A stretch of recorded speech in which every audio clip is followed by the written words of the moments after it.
ذہن میں رکھ کے اندازہ کریں اور آپ کے ویورز بھی کریں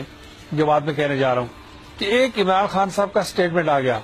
ساری حکومت، اپوزیشن، ان کے اتحادی، ان کا پسندیدہ میڈیا، ان کا مخالف میڈیا سب اس پھٹیچر کے لفظ پہ لگا ہوا ہے، لیکن توہین رسالت ہو جائے تو اس کو کوئی لوگوں کو مروڑ نہیں پڑتے، لوگوں کو مر جانا چاہیے، لوگوں کو ہارٹ فیل ہو جانا چاہیے، جس طرح جسٹس صدیقی صاحب کہہ رہے ہیں کہ یہ غرق ہونے کا مقام ہے، فنا ہونے کا مقام ہے کہ نبی کی حرمت کی پہ حرف آ رہا ہے۔ لیکن ایک کرکٹ کے پلیئر کے بارے میں ایک بات، کرکٹ لیجنڈ ہے عمران خان، انہوں نے ایک بات کر دی ہے تو ایک طوفان بدتمیزی ملک میں برپا ہو گیا ہے، جیسے کہ دنیا کا سب سے بڑا مسئلہ بن گیا ہے۔ تو اسی طرح یہ جو کشمیر کمیٹی ہے، کشمیر کمیٹی اور سارے کام کرتی ہے،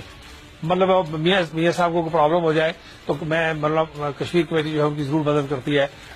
جو زرداری صاحب کو جو کوئی پرابلم ہوتا تھا تو کشمیر کمیٹی ضرور مدد کرتی ہے۔ لیکن کیا حکومت پاکستان کشمیر کمیٹی سے کوئی کام لینا چاہتی بھی ہے یا نہیں ہے؟ بہت ساری کمیٹیاں ہیں جو فارغ بیٹھی ہوئی ہیں،